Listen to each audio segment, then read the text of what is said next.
탑피긴 이슈 이제 진행하겠습니다. 자, 탑피긴 이슈는 레몬 리서치의 김민수 대표와 함께하죠. 안녕하십니까? 네, 안녕하십니까? 자, 오늘 조금 여유 있게 얘기를 좀 나누려고 네. 이쪽 이어피스를 반대로 껴봤어요. 아유, 감사합니다. 네, 이 유리막 때문에 잘 안 들려서 네. 그동안 약간 좀 사오정 같은 그런 모습이 연출이 됐었는데 소통을 오늘 조금, 하시려고 하는군요. 네, 소통을 하기 위해서 제대로 좀 준비를 해봤습니다. 네. 자, 탑피긴 이슈 탑3 중에 3위부터 공개합니다.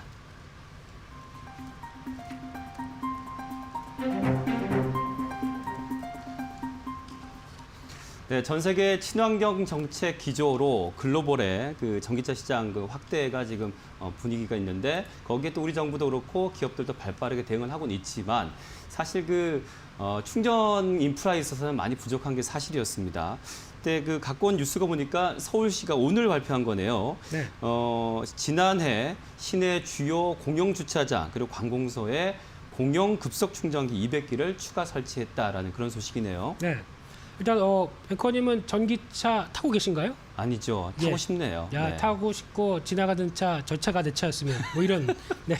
뭐 사고 소식도 들리고 하니까 아무래도 뭐 마냥 또 그 뭐 부럽지만은 않습니다. 그렇죠. 또 하나의 어떤 망설이는 이유 중에 하나가 이 충전소가 아닐까 맞아요. 생각됩니다. 네. 네, 일단 요즘 새로 지은 아파트들은 또 지하 주차장에 다 충전소가 있다고 하는데 네. 새로 지은 아파트죠. 그렇죠. 새로 좋은 지은 아파트입니다. 아파트. 네. 네. 근데 아직까지는 이 충전소 부족 때문에 여러 가지 전기차 시장이 확장되는데 좀 걸림돌이다라고 네. 하게 되면 이 충전소가 계속 확충이 돼야 되겠죠. 그러다 보니까 일반 또 충전소보다 급속 충전소가 더 빨리 회전율을 높인다라고 맞아요. 하게 되면 네. 이런 부분들이 가장 또 중요하지 않을까 싶은데 그래서 지금 2019년 말 기준으로 보게 되면 아직 뭐 급속 충전기가 789기 그리고 완속이 651기 서울 지역만 이 정도라고 얘기를 하는데 그러면은 전기차 100대당 충전기가 50대 수준이라고 하게 되면 아직도 많이 부족하겠죠. 그렇죠. 네, 그러다 보니까 이게 아무래도 확충되고 어떤 인프라가 돼야 전기차도 더 늘어날 수 있다라고 하게 되면 이 부분이 앞으로 더 속도가 나지 않을까 이런 쪽에서 투자 아이디어를 찾아봤습니다. 네.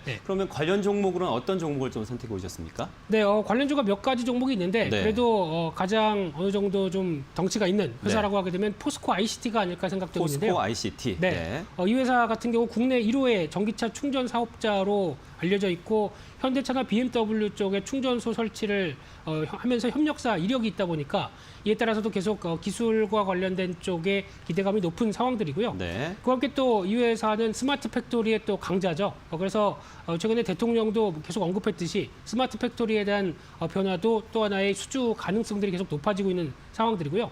최근에는 또 물류센터 관련돼서 한진 쪽과 함께 사업을 참여하다 보니까 이 스마트 물류에 대한 기대감도 높아졌습니다. 그런 쪽에서 2018년도부터 실적이 다시 확장세로 바뀌면서 올해 영업이익이 한 650억까지 나올 걸로 보여진다라고 되면 작년 대비해서 한 28% 성장하는 수치다 보니까 최근에 이를 반영하면서 주가가 한번 레벨업 시도했다가 지금 다시 조정세를 보인다라고 하게 되면 충분히 접근 가능하지 않을까 생각됩니다. 네. 지금 포스코 ICT 거래 흐름 보면요. 0.73% 하락하면서 8,110원 선에 지금 거래가 되고 있거든요. 매매 전략을 지금 어떻게 가져가야 될까요? 네, 지금 시장이 조금 불안하다 보니까 네. 그런 쪽에서 일단 타이밍은 조금 8,000원대 초반대 정도까지 좀 늦춰 잡으면서 네. 계속 눌림목을 지켜보자라고 말씀드리고 싶고요. 목표가는 1차로 직전 고점대 수준 정도인 9,200원대 그리고 손절가는 7,300원대로 제시해드리겠습니다. 네, 8,000원대 초반 정도에 매수하는 게 어떨까? 그리고 목표가는 9,200원, 손절가는 7,300원으로 제시해 주셨습니다. 자, 두 번째 뉴스 이슈 볼까요?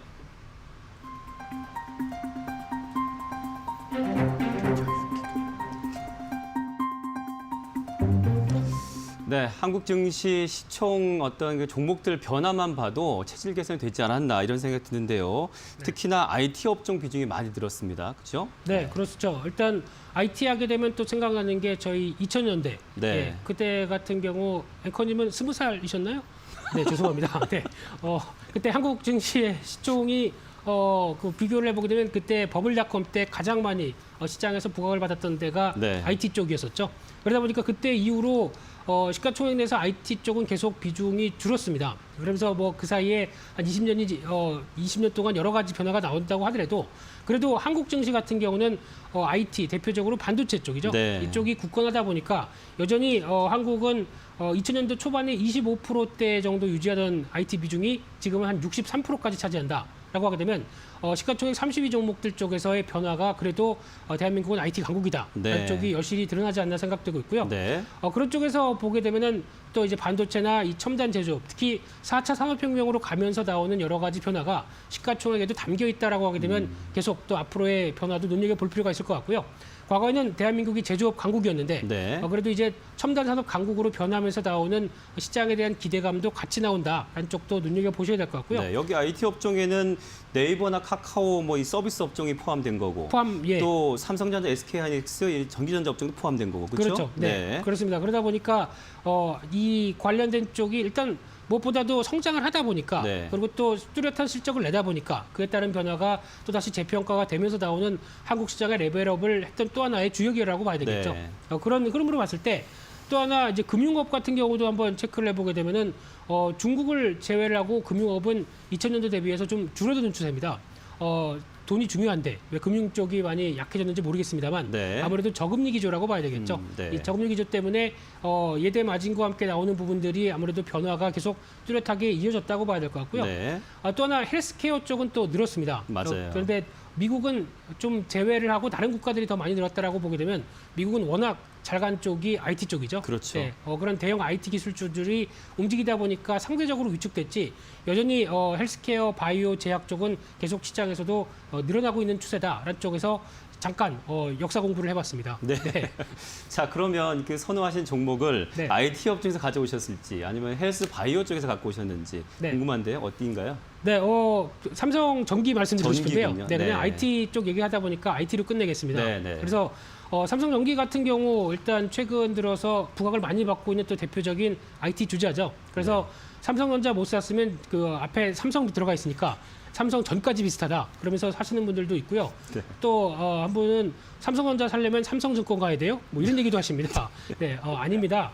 증권사 아무 데서나 다 매수할 수 있고요. 네. 네, 그래서 삼성전기도 지금 최근의 동향을 보게 되면 카메라 모듈 쪽이 42%대. 그러다 네. 보니까 이 약간 이제 모바일 쪽에 대한 흐름들이 좀 강하죠. 네. 게다가 또 MLCC가 또 중요한 먹거리죠. 그래서 한 40%대 매출 비중을 차지하고 있는데 최근에 전장용 MLCC에 대한 얘기가 한때 한 1, 2년 전부터 강했다가 또 어느 정도 가격이 약하다 보니까 또 증설을 막 하다 보니까 가격이 좀 밀렸죠. 네. 그러다가 최근엔 다시 움직이고 있는 상황들인데 그런 쪽에서 전기차 수요와 함께 같이 증가가 되는 측이다. 측면이 높다라고 하게 되면 최근에 부각을 받고 있다고 봐야 될 것 같은데요. 네. 그런 쪽에서 또 삼성전자 계속 또 IM 사업부를 확충시키면서 나오는 변화다라고 하게 되면 기대감이 계속 높아지는데 문제는 가격이죠. 네. 최근에 꾸준히 올라오다 보니까 사고는 싶은데 언제 사야되느냐라는 관점이 나온다고 하더라도 잘 모르면 조금씩 싸게 사시면 조금씩 분할해서 사시면 됩니다. 네. 그런 관점에서 일단 올해 영업이익이 1조 원대 돌파할 것이다라고 보면서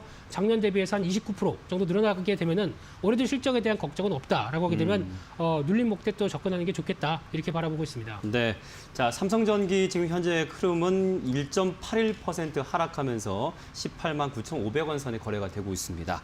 자, 그럼 매매 전략은 어떻게 하면 좋을까요? 네, 일단 단기적으로 한 이틀 동안 강했던 모습들이 이제 되돌림이 나오고 있는 상황들인데요. 네. 그러면 한 18만 5천 원대 정도를 기준선으로 잡고 이 정도쯤부터 진입하는 게 어떨까라고 바라보고 있고요. 네. 그런 쪽에서 단기적으로 목표는 한 단계 레벨업된 한 23만 원대 정도까지 바라보고 있고요. 손절가는 17만 원대로 17만 3천 원대로 바라보면서 최근에 나오고 있는 또 이제 중요한 지지권이죠. 이쪽이 이탈하지 않으면은 계속 어떤 추세 흐름들은 양호할 것이다라는 쪽에 무게를 싣겠습니다. 네, 자 삼성전기 18만 5천 원 기준선을 봐서 목표가 23만 원, 손절가는 17만 3천 원 제시해 주셨습니다. 자, 오늘 대망 1위 뉴스 함께 보시겠습니다.